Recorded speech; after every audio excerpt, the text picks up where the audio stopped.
তোমরা অনেকে আমাকে পার্সোনালি নক দিয়ে জানতে চেয়েছ যে ক্যালকুলেটর দিয়ে গেম খেলা যায় কিনা।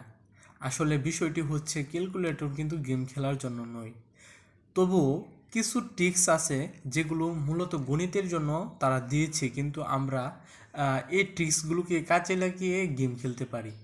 তবে যাদের 991 সিডাব্লিউ আছে তাদের কিন্তু গেম খেলার একটি অপশন সরাসরি রয়েছে, কিন্তু অন্য ক্যালকুলেটরগুলোতে নেই। তবে অন্য ক্যালকুলেটরগুলোতে আমরা সিস্টেমেটিক্যালি খেলতে পারি। তাহলে চলো প্রথমে 991 সিডাব্লিউ দিয়ে তোমাদেরকে দেখাই যে তোমরা কিভাবে গেম খেলতে পারো। প্রথমে 991 সিডাব্লিউতে তোমাদের এখানে থাকা হোম পেজে ক্লিক করার পর তোমরা যদি নিচে যাও তাহলে তোমরা ম্যাথ বক্স নামে একটি অপশন পেয়ে যাবে। এই ম্যাথ বক্সে ক্লিক করার পর তোমরা দুইটি অপশন পেয়ে যাবে। একটি হচ্ছে ডাইস রোল এবং অন্যটি হচ্ছে কয়েন টস। এই ডাইস রোল হচ্ছে তোমরা যে ছক্কা খেলো, ছক্কা, এই ছক্কা নিক্ষেপকে কেন্দ্র করে ডাইস রোল গেমটি। তারপর তোমরা এখানে যাওয়ার পর তোমরা যদি এক্সিকিউট বাটনে ক্লিক করো তাহলে দেখবা ছক্কাটি বারবার নিক্ষেপ হওয়ার পর মনে করো তুমি প্রথমবার নিক্ষেপ করলা, কত উঠবো, দ্বিতীয়বার নিক্ষেপ করলে কত উঠবো, তৃতীয়বার নিক্ষেপ করলে কত উঠবো তার একটা আইডিয়া এখানে দেওয়া হয়েছে। যেমন তুমি যদি প্রথমবার নিক্ষেপ করো তাহলে 4 উঠবে, দ্বিতীয়বার নিক্ষেপ করলে হবে তোমার 5, তৃতীয়বার হচ্ছে 1, চতুর্থবার নিক্ষেপ করলে হবে 6, পঞ্চমবার নিক্ষেপ করলে হবে হচ্ছে 1। মানে নিক্ষেপ করার মানগুলো এখানে দেখতে পারবে। তারপর এটির আরেকটি গেম আছে, এটি হচ্ছে তোমার কয়েন টস, অর্থাৎ হেড উঠবে না টেল উঠবে এই জিনিসটি আর কি আমরা কয়েন টস এর মাধ্যমে জানতে পারি।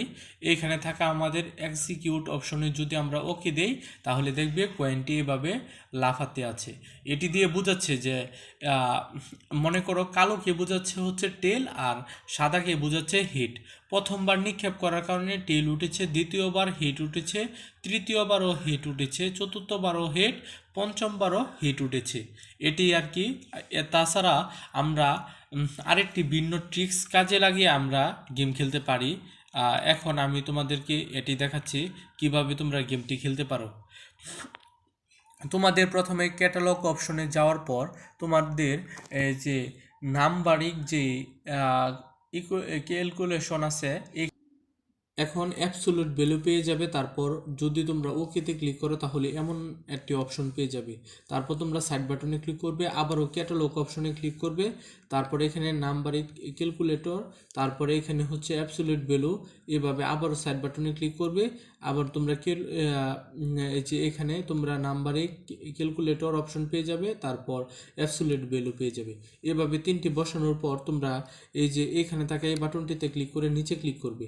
একইভাবে নিচের জন্য আবার ঘর বানাবে 3টি করে। আমি দ্রুত তোমাদেরকে বানিয়ে দেখাচ্ছি, তোমরা দেখো। এই যে আমি এভাবে বানিয়ে দেখালাম। এরপরে হচ্ছে তোমাদের এই যে 3টি ঘর বানানোর পর তোমরা আবারও নিচের ঘরটির জন্য আবারও ক্যাটালগ সিস্টেমে গিয়ে একইভাবে নাম্বারে ক্যালকুলেটর অ্যাবসোলিউট ভ্যালু, তারপরে এখানে সেট বাটন, তারপরে এখানে হচ্ছে আবারও হচ্ছে নাম্বারে ক্যালকুলেটর অ্যাবসোলিউট ভ্যালু, তারপরে এখানে আবারও হচ্ছে নাম্বারে ক্যালকুলেটর অ্যাবসোলিউট ভ্যালু। এই যে এভাবে ঘরটি তৈরি করে নিলাম। এখন আমাদের যে টিকটেক গেমটা আছে আমরা সেটি কিন্তু খেলবো। মনে করো এই বাটনটিতে আমি 1 দিলাম, আমার যে বন্ধুটি আছে সে এই যে এই মধ্যের গড়টিতে এক্স বসাবে, এই যে এক্স বসালো। তারপর আমার চিন্তা হচ্ছে আমি এই যে এ গড়টিতে 1 বসাবো। তারপর আমার যে বন্ধু আছে সে চিন্তা করলো এই যে এ গড়টিতে এক্স বসাবে। এখন আমি গেমটিকে ব্যাক অপশনে যাওয়ার জন্য আমরা এখানে ক্লিক করলাম। এখন আমি গেমটিকে আটকানোর জন্য আমার কিন্তু এই যে এই জায়গার মধ্যে 1 দিতে হবে। এখন আমার বন্ধু আমার গেমটিকে আটকানোর জন্য এই যে এই জায়গার মধ্যে এক্স দিল। এখন আমি যে কাজটি করব, এখন আমি এই যে এ বরাবর আমি 1 দিলাম, আমি যেন গেম দিতে পারি। কিন্তু আমার বন্ধু এটি খেল না করে আমার বন্ধু দিয়ে দিল এ গড়ে এক্স। তাহলে দেখো তো এখন কিন্তু আমি কিন্তু গেমটি দিয়ে ফেললাম। এই যে এভাবে আমরা গেম খেলতে পারি। এখন তোমাদের যদি এই সিস্টেমটি কঠিন লাগে তাহলে তোমরা কিন্তু আরও সহজে এটি করতে পারো। এই ক্যালকুলেটরেই দেখায় তোমরা কীভাবে আরও সহজে করবে। তোমরা প্রথমে 2টি করে ডট দিবে, দেওয়ার পর এই যে এভাবে ক্লিক করবে, তারপর এই যে এভাবে আবারও এই যে এ বাটনটিতে ক্লিক করবে, তারপর এভাবে ক্লিক করবে। এখন দেখো এই যে তোমার বন্ধু এখানে এক্স দিলে, তুমি এখানে 1 দিলা, তারপর তোমার বন্ধু আবার যদি এখানে এক্স দেয় আর কি, তারপর তুমি উপরে গিয়ে 1 দিলা। এভাবেও তোমরা কিন্তু গেমটি খেলতে পারো। আশা করি তোমরা বুঝতে পেরেছ আমি কি কথা বলেছি। দেখো এখন আমার বন্ধু গেম ঠেকানোর জন্য যদি এই বাটনটিতে দেয়, তাহলে আমার বন্ধু কিন্তু গেম দিয়ে ফেলেছে, কেননা কোনো কোনো বরাবর মিলে গেছে। এখন আমি বাকি দুইটি দিয়ে তোমাদেরকে আমার হাতে থাকা বাকি যে দুইটি ক্যালকুলেটর আছে, এই দুইটি ক্যালকুলেটর দিয়ে কিভাবে এই গেমটি খেলবে তা দেখাচ্ছি। তারপর এ দুটির জন্য সিস্টেম একই, জাস্ট তোমরা চাইলে আগের মতোই ডট ডট দিয়ে এভাবে করতে পারো।